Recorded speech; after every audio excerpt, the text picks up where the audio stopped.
The Yangtze River, which flows through northern China, not only provided the inspiration for the song Yangtze with a Laughing Face, but gives us the setting for our story. Centuries and centuries ago, the Yangtze was nothing more than a small pond that sat beside a palace belonging to a wealthy Chinese emperor. Well, Honorable Cook, what have we for breakfast today? Well, I can fix a scrambled egg roll. You like it? No, I've a hot yen for almond duck. That's all he ever ate. Almond duck, morning, noon, and night. And that's why the pond was always well stocked with almond-eyed ducklings. You hear the big news, Foucault? Emperor gonna have almond duck this morning. Oh, hot dog. I hope the cook picks me. These almond ducklings live for one thing and one thing only, to have the honor of being fed to their beloved emperor. Yeah, we're sort of like a duck kamikaze squadron. Yeah. All right, handsome up, you birds. Here comes the cook. The cook came to the edge of the pond and surveyed the ducks with a keen eye. That's when the ducks went into their act.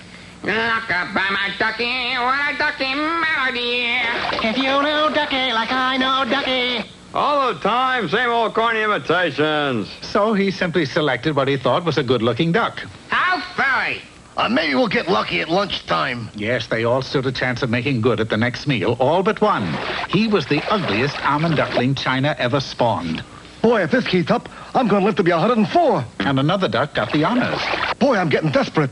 I got to use the old Chinese noodle. Dinner time rolled around. The cook reappeared, and this time, the ugly almond duckling floated into view wearing a banner proclaiming that he was Miss America of 1922. Say, if that duck is good enough to win Miss America title, he's good enough to be served to Emperor. Well, it seemed as though the ruse would work. The ugly one was placed on a tray and set on the Emperor's table. But wouldn't you know, that day the Emperor was entertaining a guest. Something is rotten here besides the Liederkranz. Guest of Emperor also wearing banner saying she is Miss America of 1922. Now, you won't believe this, baby, but it was a tie that year. That night, shortly before midnight, the ducks held a council. The ugly duck is giving the pond a very bad reputation. If this keeps up, the Emperor might develop a taste for chickens. So he took up a collection and paddled over to the object of their discourse. Here's a sack containing 3,000 yen. Roughly how much is that in American moolah? Well, roughly speaking, I would say like $1.50. Oh, boy. What do I do with all this loot? Why don't you get talented so the cook will take you out of the pond?